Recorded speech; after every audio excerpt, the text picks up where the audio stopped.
जय हिंद बच्चों, कैसे हो?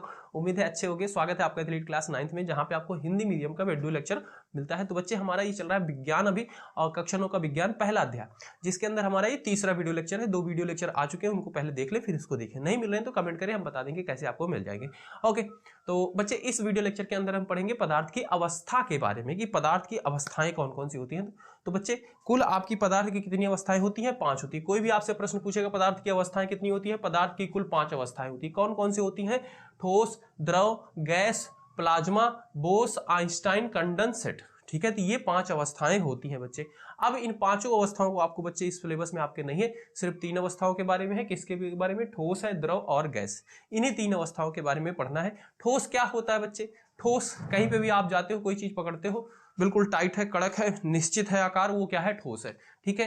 पानी, पानी का कौन सा रूप है? द्रव रूप है। ठीक है। गैस, गैस, गैस को फूंकते हो उड़ जाती है। भाप, भाप जो होती है वो क्या है? आपकी गैस अवस्था है। इन्हीं तीनों के बारे में पढ़ना है बच्चे। इसका आप स्क्रीनशॉट ले लो, और फिर मैं एक टेबल बनाऊंगा, उसमें इन तीनों की विशेषताओं को, इन तीनों के गुणों को एक एक करके समझ लेंगे। ओके, तो बच्चे ये जो टेबल है ये मोस्ट इंपॉर्टेंट है बच्चे। ये टेबल अगर आपको अच्छे से तैयार हो गई तो आपको इस चैप्टर से बहुत सारे नंबर मिल सकते हैं। ठीक है, बहुत इंपॉर्टेंट है। अब इसको एक एक को समझना, मैं समझा दूंगा, बहुत आराम से तैयार हो जाएगी। ठीक है, तो इधर मैंने ऊपर की तरफ लिखा है बच्चे, गुण लिखा है, ठोस, द्रव, गैस। ठीक है, और इधर क्या लिखा गया है? गुण कौन कौन से हैं। ठीक है, सबसे पहले बात हुई है आकार की। तो कोई भी ठोस चीज है तो बच्चे उसका आकार क्या होता है? बदलता है क्या? नहीं बच्चे, कोई भी ठोस चीज है, जैसे ये चौक है, ठीक है, क्या ये आकार बदल रही है?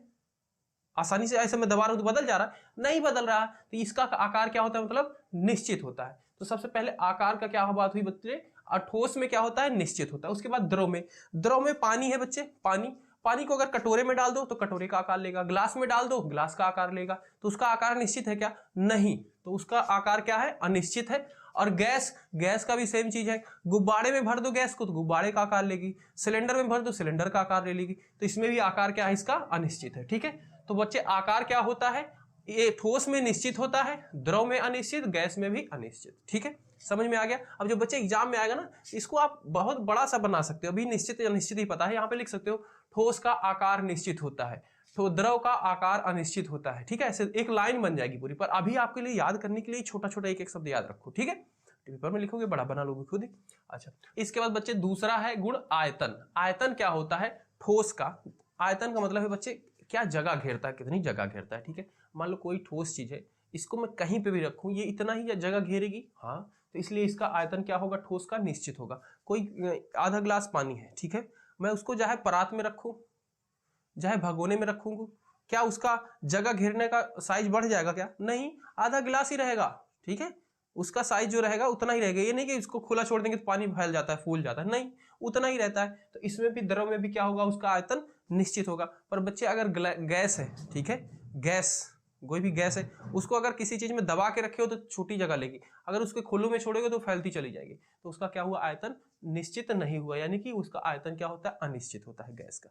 ठीक है, तो इसको हमने दूसरे गुण को भी समझ लिया। आपका पहला गुण हो गया, दूसरा गुण हो गया। उसके बाद है बच्चे तरलता। तरलता का मतलब है क्या? तरल है क्या? तरल कैसा है? ठीक है, तो ठोस, ठोस तरल होता है क्या? नहीं बच्चे, तो ये क्या है? कठोर होता है, तो सीधा कठोर लिख दो। अगर द्रव है, द्रव रूप में है तो हाँ, द्रव में है मतलब पानी है, वो बहेगा। ठीक है, उसकी तरलता क्या है? बहने लायक है, बहेगा, बहाव होता है। और गैस में भी बहाव होता है। गैस को भी जब खोलते हो तो क्या होता है? कहीं ना कहीं हवा के साथ बहना शुरू हो जाती है, तो उसमें भी बहाव होता है। ठीक है, तो ये हमने इसको समझ लिया, तरलता को क्या क्या होता है ठोस, द्रव, गैस में। उसके बाद है बच्चे आकर्षण बल। आकर्षण बल क्या होता था? 2 कणों के बीच में आकर्षण बल होता था। पदार्थ छोटे छोटे कणों से मिलकर बना है, और उन कणों के बीच में क्या होता है? आकर्षण बल होता है। तो बच्चे, जिस अवस्था में आकर्षण बल ज्यादा होगा उनके क्या होंगे? ठोस होंगे उतनी ज्यादा। ठीक है, तो ठोस में क्या होता है? कणों के बीच में आकर्षण बल सबसे अधिक होता है। ठीक है, तो आकर्षण बल क्या होगा? सबसे अधिक होता है किसमें? ठोस में। उसके बाद द्रव में, द्रव में भी बच्चे पानी के बीच में जो उसके मॉलिक्यूल है वो आपस में खींच के रखते हैं, पर इतना नहीं रखते ठोस की तुलना में। ठीक है, उससे कम ही होता है। तभी हम पानी में ऐसे हाथ मारते हैं, हमारा हाथ पानी को चीरते हुए चला जाता है। ठीक है, अगर बर्फ का टुकड़ा है उसके अंदर ऐसे हाथ मारो तो चीरता हुआ जाता है? नहीं, क्योंकि उसके आकर्षण बल बहुत अधिक है। ठीक है, तो इसमें क्या होता है?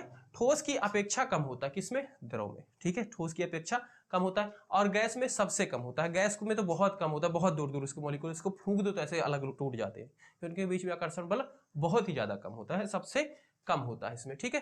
तो ये हमने समझ लिया आकर्षण बल के बारे में। उसके बाद है बच्चे 5वां गुण है संपीड़ता। संपीड़ता मतलब किसी चीज को दबाया कितना जा सकता है, ठीक है। अगर कोई चीज दबाने से दब रही है तो मतलब उसमें संपीड़ता है, उसमें दबने की क्रिया है, मतलब ये है, तो संपीड़ता उसको कहते हैं। संपीड़ता क्या होती है? ठोस को हम दबा सकते हैं क्या? नहीं बच्चे, ठोस जैसी है वैसी रहेगी, वो दबती नहीं है, ठीक है। तो वो क्या है? असंपीड़ित है, ठीक है, असंपीड़ित है। उसके बाद है बच्चे द्रव। द्रव क्या होती है? कम संपीड़ित होती है। द्रव है कोई चीज, उसको दबाओ थोड़ा सा दबती है, ठीक है, बिल्कुल ऐसा नहीं कि नहीं दबेगी बिल्कुल ठोस की तरह, ठीक है, थोड़ी सी दबती है। और बच्चे गैस जो है अधिक संपीड़ित होती है, इसको तो कितना भी दबाया जा सकता है गैस को, ठीक है, गैस को बहुत ज्यादा हम दबा सकते हैं। बैलून में ही देखते हो, गुब्बारे में भरे हैं, उसको दबाओ तो पूरे को गुब्बारे को छोटा छोटा कर सकते हो, दबा सकते हो, ठीक है। तो ये चीज है, ये अधिक संपीड़ित होती है, ठीक है। इसके बाद है बच्चे छठा गुण है इसका गतिज ऊर्जा। गतिज ऊर्जा क्या होती है बच्चे? जो इनके कण है ये क्या करते रहते हैं? हमेशा गति में रहते हैं, ठीक है। तो बच्चे ठोस कोई चीज है तो इसके जो कण है क्या इधर उधर ज्यादा घूमेंगे? नहीं, तो इनमें क्या होगी? गतिज ऊर्जा कम होगी, ठीक है। द्रव में बच्चे, द्रव में ठोस की तुलना से ज्यादा होगी गतिज ऊर्जा, और गैस में सबसे ज्यादा होगी गतिज ऊर्जा, ठीक है। तो सबसे कम क्या होती है? ठोस में होती है, ठोस की अपेक्षा अधिक होती है द्रव में, और सबसे अधिक किसमें होती है? गैस में होती है। इनके कण बहुत ज्यादा ही मूव करते रहते हैं, इसी वजह से खाने की सुगंध जो है, गर्म खाने की सुगंध जो है हमें बहुत दूर से ही पता चल जाती है, क्योंकि उनके कणों के बीच में गतिज ऊर्जा अधिक होती है, और वो भाप के साथ उड़ते रहते हैं, दूर दूर फैलते चले जाते हैं, प्रसारित होते चले जाते हैं, ठीक है। तो ये है टेबल बच्चे, इसका स्क्रीनशॉट ले लो, या आप मोबाइल को रोक लो वीडियो और इसको नोट कर लो। तो बच्चों इस वीडियो में इतना ही, मिलते हैं अगली वीडियो में। जय हिंद जय भारत प्यारे बच्चों।